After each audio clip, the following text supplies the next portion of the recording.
got just energy and mindset, and it's a fantastic.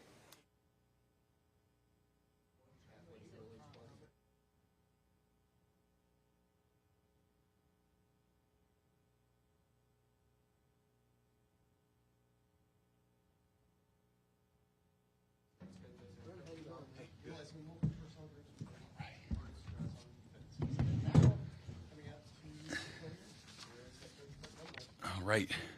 Well, good morning. A lot of fun to be in front of y'all today. One of the few times that I call today being fun, but a good opportunity to introduce 17 scholarship players that we have signed today, and two preferred walk-ons as well. Coming from 5 different states, we got 9 guys on defense and 8 guys on offense, kind of covering the gamut. If you add our preferred walk-ons, again, that would be 9 and 9, and then a specialist as well. But excellent group of guys. Hit most of our targets in a really competitive space, and certainly with the transfer portal coming up, we'll have a few additions there, I would expect. But we really did well in the state of Oklahoma. It's important to us that that's where everything starts for us. And so we signed 6 players scholarship-wise from the state of Oklahoma, and then a specialist as well, and then had 6 players currently from the state of Texas, Arkansas 2, Utah 2, and Washington, D.C. with 1. On the defensive side of the ball, I'm really excited about the players that we signed, starting with our defensive lineman, C.J. Nixon out of Weatherford. It was funny, 2.5 years ago, driving down I-35, I think I was coming back from Dallas for something, and somehow C.J. was on my feed, and I probably pulled over into a rest stop. I wasn't watching him as I was driving down the interstate, but got an opportunity to watch his video, sent it immediately to Coach Chavis. I said, this guy will be the #1 player in the state, when he's a senior. And he's one of the best basketball players in the state, one of the best football players, all of his best football still ahead of him. Long, rangy, super athletic, and has a chance to be a fantastic player in the future for us. Alex Shieldknight, just a football player, man, in every sense. There's nothing that he can't do. Played defensive end and certainly played tight end as well at Wagner. Comes from one of the best programs also in the state of Oklahoma. But he's as tough as they come. Came to camp a few years ago and just was so explosive, so twitchy, just a natural pass rusher, but just a fantastic athlete, physical toughness, leader, consistent, all the things that you want from your best players. And then Trent Wilson, one of the best defensive linemen in all of high school football out of Washington, D.C., comes from, again, a great program. As he looks like he's 40, he's got a great maturity to him. Everybody in the country recruited him, and really thankful that he saw the things that we're building here and wanted to be a part of it, wanted that development and being in the system. But got great skill, super athletic, really natural, powerful, has really good fundamentals already that will transition, but in a really mature mindset to him. He doesn't flinch no matter what happened. People continue to try to, like all these guys, continue to try to recruit him. Recruiting never stops until the wee hours of the morning last night. And what I appreciate, man, there was no drama whatsoever. And I say this a lot, and this is my 30 years of experience in doing this, that if there's drama in recruiting, whatever that means, okay, if there's drama in recruiting, there's going to be drama when they come to your campus. So just always something that I've always kept in my back pocket and been very keen to.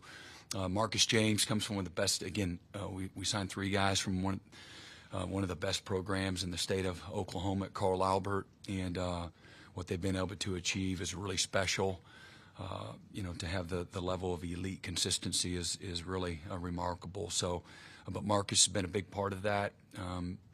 He's a very versatile outside linebacker, plays tight end, can play middle linebacker, can rush the passer really well. A good athlete, plays in space. We noticed him a few years ago coming to camp. Just a really long, rangy, athletic guy, and really excited to see what he's going to develop into. Got a great frame. Was a fantastic basketball player for them as well. So love where he's at right now. Our defensive backs, we signed 5 of them. I love our defensive backs. We got length, we got speed, great instincts. That group has a tremendous football IQ, and it's a confident group of guys. They're highly skilled as opposed to maybe a raw athlete, so to speak. These are guys that they're passionate about being great DBs. So some guys have to learn how to become a defensive back, and they're a great athlete, but not this group. So between Cortland Gilroy, Malik Hawkins, Tristan Haynes, Amarion Man Robinson, and Marcus Wimberly, this is a group of guys that know how to go line up at defensive back. They know where to put their eyes. They know how to flip their hips. They know how to attack the ball. They know how to tackle and chew up space, running the alley. And this is a group of guys, like I said, they're incredibly confident group of guys. So they all had elite level of success their senior years as well. Amarion's season was cut short to an ankle injury, but he'll be back in no time. They come from really good programs as well. And, Amarion and Marcus both from the state of Arkansas, the top 2 DBs in that state. Again, it's a great combination. 2 kind of different kind of backgrounds, but man, they're like 2 long lost brothers. And but it's a group that's also really grown close to each other. But really excited about that group of guys. Are going to help us immediately on offense.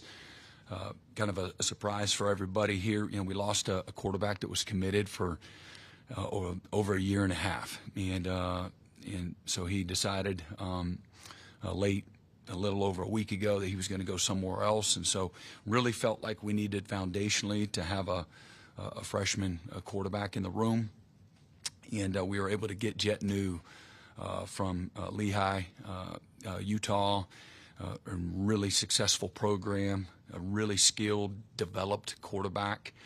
He's got a great frame. We'll continue to put on some weight to it, but his mechanics and his fundamentals are exceptional. The way he climbs the pocket, his accuracy, his ability to push the ball down the field, his instincts, incredible quickness and his release, and great field vision, leadership qualities. We signed Darius Afalava from his same community. Darius was able to kind of bridge the gap for us as well from some of the things that I needed to hear from somebody that maybe knows him as a fellow athlete there in the community, but really good football player. And we were really fortunate to be able to get him. Just a polished quarterback, and he's a winner. Comes from an excellent program there as well. Offensive linemen, right now we've got 4. And Darius Afalava, Ryan Foje, Owen Hollenbeck, and Sean Hutton. Again, Darius, top lineman in the state of Utah, big, strong, powerful, comes from another great program, and that group overall, just powerful, athletic, incredibly physical, incredibly physically tough. And this is a mature group of guys that really believe they're going to be able to come into a really good young group of offensive linemen and going to make an impact, going to make us better. No developmental, quote-unquote, type of guys in that group. This is a group of guys that really can line up and play football for us right away once they understand the language and those type of things. Again, Ryan Foje, again, I think one of the most undervalued offensive linemen in all of high school football, a guy that we identified at camp a few years ago, a few summers back, and Coach Biedenbow did a great job of putting his name on him and offering him, and he's developed and he's one of the most dominant players in the country there out of Houston. Owen Hollenbeck from Melissa, Texas, was forced out of position this year, but probably be a center for us, and one of the strongest high school football players in the country. He's strength and conditioning, weight powerlifting champ, and this is a guy that can move mountains, and but a guy that we're really excited about his physical attitude, mental attitude, all of those things. He's a really good player. And then Sean Hutton from Louisville. Louisville's been a good place for the Sooners over the years, and Sean's a versatile inside-outside player, again, undervalued, tough kid, can really move his feet, and really excited about Sean. And we were able to get Torrey Blaylock. Coach Murray was identified Torrey a long time ago, one of the most dynamic and explosive running backs in the country. He also, amongst other things, he was part of the 4x1 national record 4x1 team. They broke the national record this last spring at 38.92. And so that's a pretty special accomplishment amongst others. But, man, he's a home run hitter. And same thing, didn't flinch, has been committed for a long time, wonderful family, athletic family, and we're incredibly excited about Torrey. Our wide receivers got two of the best athletes in the country, in Manny Choice out of Dallas and Elijah Thomas, one of the fastest players and the most explosive players in the country here from Chakotah. And Elijah can do a lot. He can play on either side of the ball. He sends Coach Hall and I, we got a little three-man group text, rather, and he sends us his weekly defensive highlights as a safety, as a tackling and intercepting. And, man, he's just one of the most low-maintenance players that I've ever been a part of recruiting. He was our first commitment in July of 23. And everybody in the country, when they found out about Elijah, came after him, and he had no interest whatsoever. He's truly Sooner-born, Sooner-bred, and appreciate his loyalty. And Manny Choice, too, one of the most freakish, longest receivers in the country. He plays like a slot with length. Sometimes they're long striders, and it doesn't look like they're going as fast because they're taking longer strides. And he actually plays like a slot with his length. He's tough. He's super explosive. He's great. Catching a runner, what he can do after the catch is pretty special. And he has a tremendous catch radius. Wonderful family. Same thing. They've known for a long time they wanted to be Sooners, and really thankful for them as well. Maybe one of the most natural football players in this class, and maybe the most undervalued, is Trene Washington, another Carl Albert product. There's nothing that guy can't do. We've projected him as a tight end. He came to our camp this last summer as a commit, and Coach Finley was able to work him out. He was fantastic. He's got natural hands. He's super physical. He's got a great frame. He played safety and corner and receiver for Carl Albert. I saw him have pick sixes, great toe touch receptions as a receiver. Physical presence to them. I was able to watch them twice over the last 2 years in person, and one of the most unassuming guys as well. And but when he gets into the weight room and starts working with the fundamentals, man, again, there's no limits on what he can do. But just great instincts as a football player. And I think I covered, all of those guys. Seth Freeman is a long snapper, and really excited out of Moore. Really excited about his, those are undervalued guys. You gotta carry a couple of those that are really good on the team, and really a guy that, again, another Sooner-born, Sooner-bred guy. He's been dying to be a Sooner his whole life. So thankful for Seth and his family. So with that, I'll open it up for questions. Brent, I wanted to ask you about Ben Arbuckle. We've seen his impact with the quarterback commit, or signee now. Can you talk a little bit about bringing Ben on board and just what he means to this offense and what he meant to this recruiting class in getting him on board and being able to sell his style to these recruits. Yeah, and I was remiss in not bringing that up with Jet New. He had recruited Jet for a while, tried to get him, offered him, had him up on campus a few different times, he and his family. And so he was a guy that played a pivotal role in being able to get Jet, through, I think there's a trust, knowing what he was signing up for and who would be mentoring and tutoring. And once I was able to kind of bridge the gap with both Jet and his family, what our program is all about, things that are important to us, standards, expectations, values, beliefs, how we do what we do, all of those types of things. It was a slam dunk for both sides. And but yeah, Ben, again, I spent a lot of time, almost 2 months, looking at the best candidates in college football, and got to watch and there's certainly, you look at a lot of things, you take recommendations, you talk with people they work with. I love watching the tape because that to me is the ultimate resume, and you get a feel for things.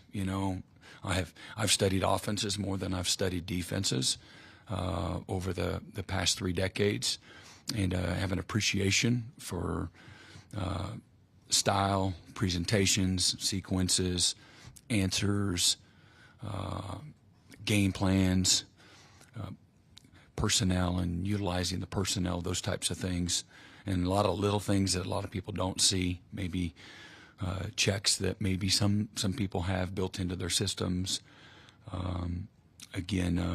Things of that nature. And then, there's a lot of analytics that maybe support what you see, or maybe bring to light what you need to pay attention to. Overall efficiency, explosiveness, first downs, third downs, red zone, points per possession. There's a really cool report that the analytics, some of the best analytics people use. It's called the Snyder formula, and it's after our own Hall of Famer in Kansas State, Bill Snyder, one of the best offensive minds in the last several decades in college football. He has his own report, and everything that I continue to look at, and there's a lot of excellent, candidates that we narrowed it down to, and Ben continued to be at the top of the list in the things that he's been able to do. Just a short resume, but I look at the quality, not necessarily the quantity, and then I got to look at the other things, personality, maturity, leadership skills, colleague testimonials, things of that nature. What have they done with what they've had? Again, I was offered an associate head coach and defensive coordinator at a really good program when I was 27 years old. 2 years of experience, never calling it, and there at Kansas State. So I'm just a living testimony that, not that, I was pretty good early, and I've been having a pretty good career, over the course of 3 decades. And so, or maybe you look across on the other side of the ball in Zach Alley. Doesn't have a long resume of calling defenses and in the SEC, like no resume in calling it in the SEC. But at the same time, I look at all those other things, what it is that we're doing in the schemes. There's lots of different schemes that are very successful, and but for me, I think what Oklahoma needed and has been really good at over a long period of time is the ability to attract great quarterbacks, and certainly explosive athletes that you can push and challenge people, put pressure on defenses vertically through the air, but also be an offense that has great balance and punish people in the run game and attack people where they're most vulnerable. You've got to have balance. You've got to have efficiency. You've got to have game control.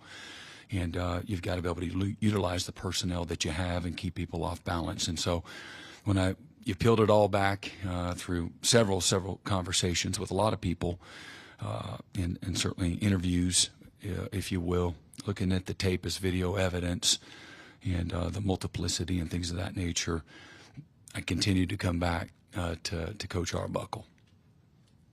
Brent, as you just detailed, lots goes into that hire, but could you drill down a little bit more on just how Ben has developed quarterbacks? I mean, his track record is practically without fail. Is it your sense that it's getting the guys that will developing them, a combination? What do you? Yeah, it's all of it. You know, you have to be able to identify without question.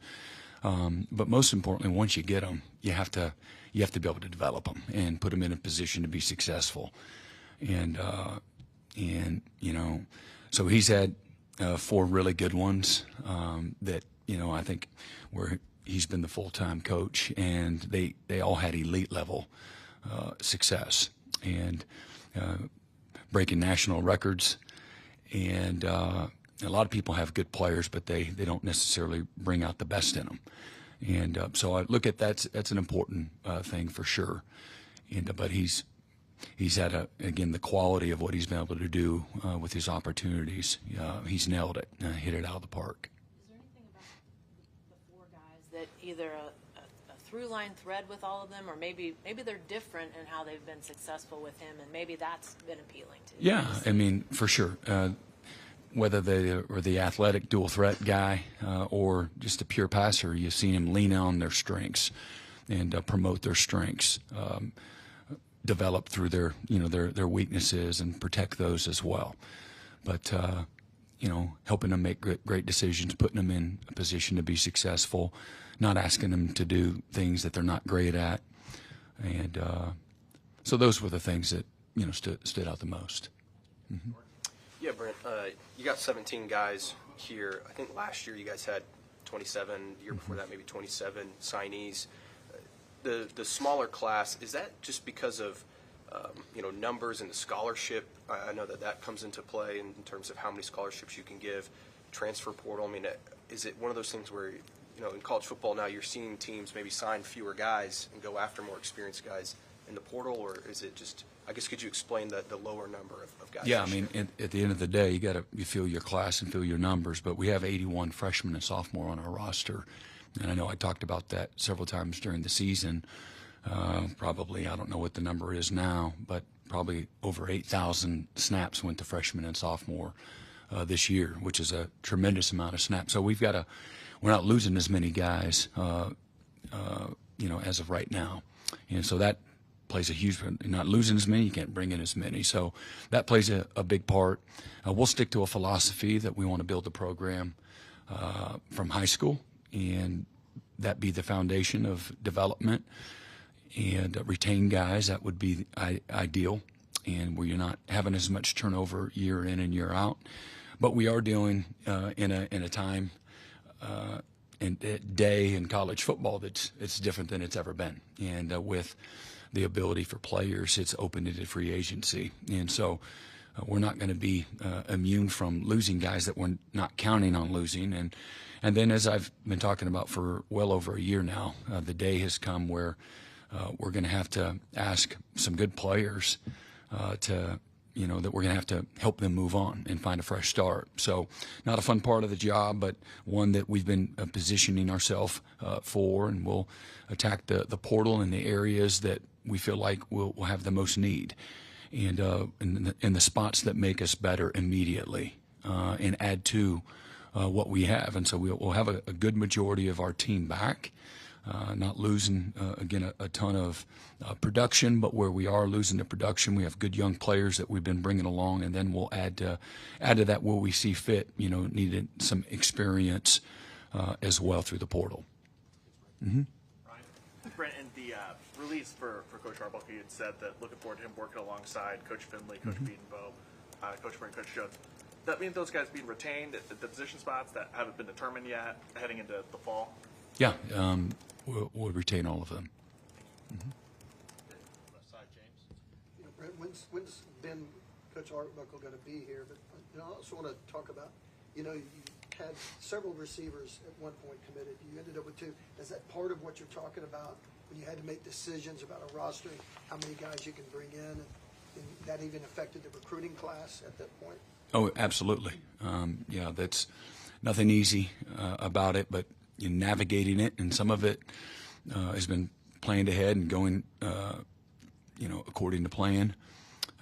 And then you have to have some flexibility and be able to pivot. Maybe some of that from a strategy standpoint, doing things that maybe you haven't had to do in the past.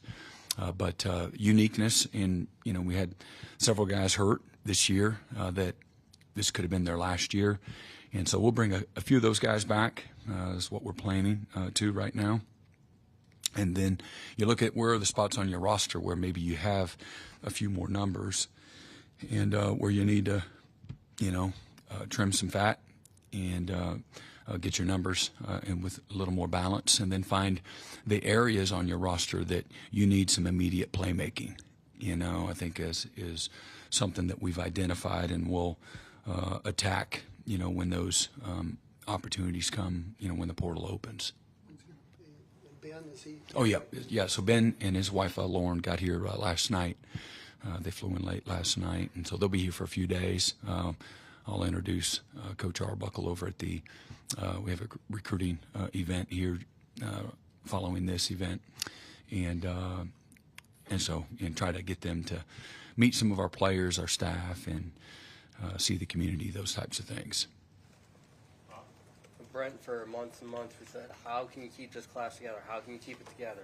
Now that it's over, how tough was it to keep it together? I don't ever take things for granted. I don't think we had to do anything any different than what we've done in the past in regards to, it's about relationships. You don't see very many of the jet news happening the last 3 years at Oklahoma. Our guys, when they commit, it means something. Again, we're not going to be immune from decommitment. Some of it's by strategy. Some of it, people are free to make their decisions as they see fit. And, so we just continue to be who we've been, be consistent, be real, genuine, honest. When people, you look at this year, I think that people have a voice of reason. There's no panic.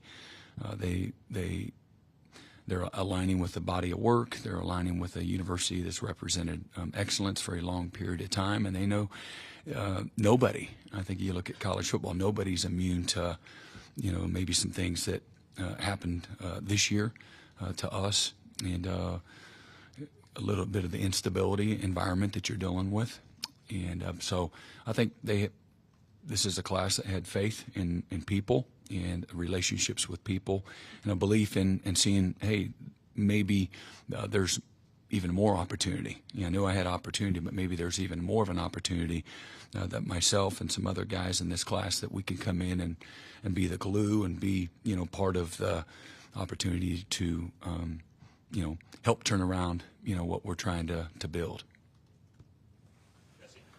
Brent, in the official announcement for Coach Arbuckle, he mentioned that the personnel drives the scheme, and that his scheme is formidable around the players. Just how important was that maybe for you in terms of what you were looking for, and for him specifically, how important was that in terms of talking to these recruits and then eventually talking to the players in terms of feeling comfortable? I believe wholeheartedly to win at the highest level, you just can't sit in one thing. That's my experience, and so that was important to me. That I had some video evidence, not interview talk, resume talk, lip service to it. That there's a history of doing exactly that. We have some versatility on our roster. I want to continue to build that. Just believe in that. And but he's already been able to do it, whether it was 13, 12, 11, 21, I-backs, 6 offensive linemen. Whatever it is, I was able to see all of those variety of the different personnel groupings when I watched several years of video evidence. Brent, with Ben, what kind of involvement, if any, will he have during bowl prep?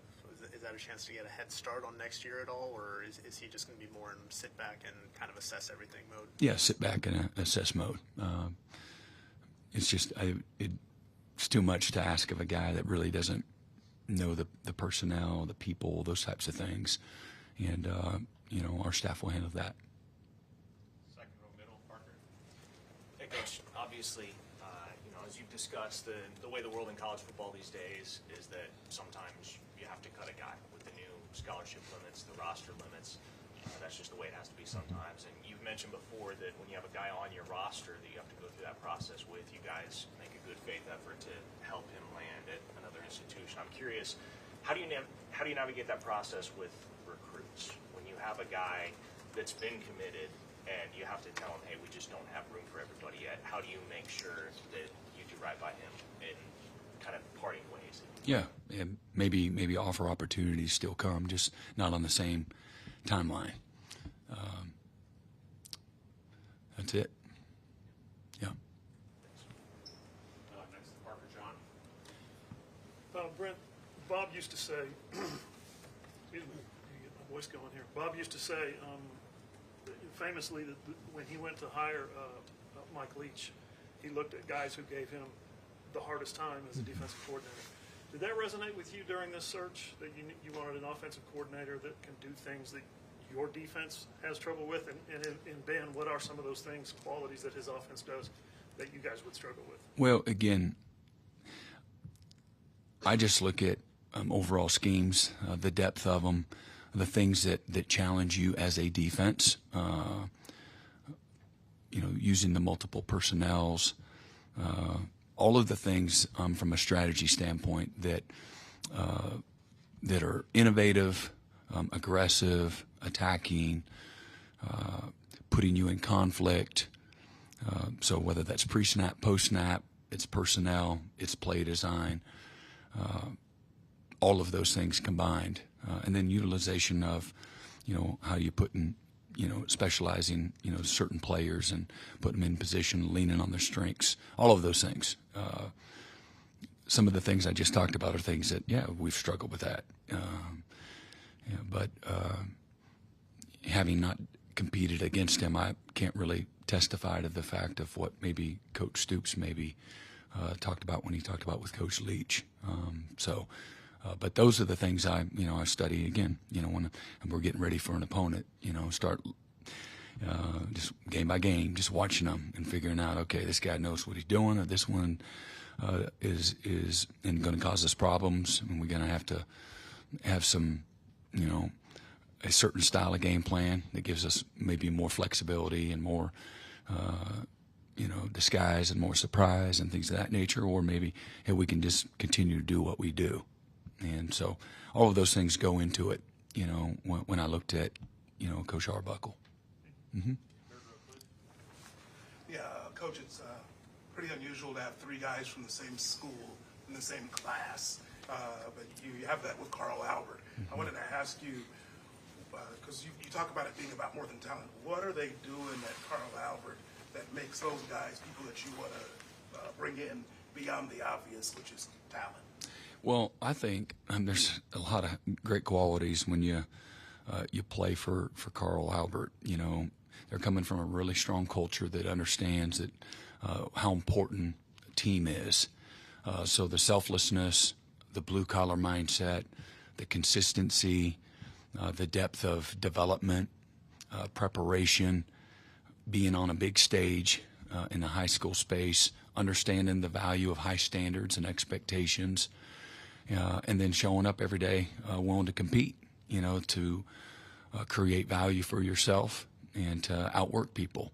All of those, I could probably go on, but I know those are things, I just watch them for the last few years since we've been here together. And those are the qualities I think a lot of the guys that come from that program are going to, have in their tool belt. Third row on the left, Brandon. Hey, Coach Reynolds. The guys that you signed at wide receiver, the two that did sign, one's 6'4", 195, 200 pounds. The other one is 6 foot, 185. How important is size after being in the SEC this year? How important was just getting the bigger wide receiver with you all in this class? Yeah, big guys that can move, that at times can play like a small guy. I think that's really important. I've seen plenty of guys that are maybe smaller in dimension, but they play big. You're going to get a lot of press coverage, a lot of, again, big, long, physical guys up front. They're going to get in the windows that some of the small guys can get through. But it's important that we get size with speed and athletic ability, guys that can make plays.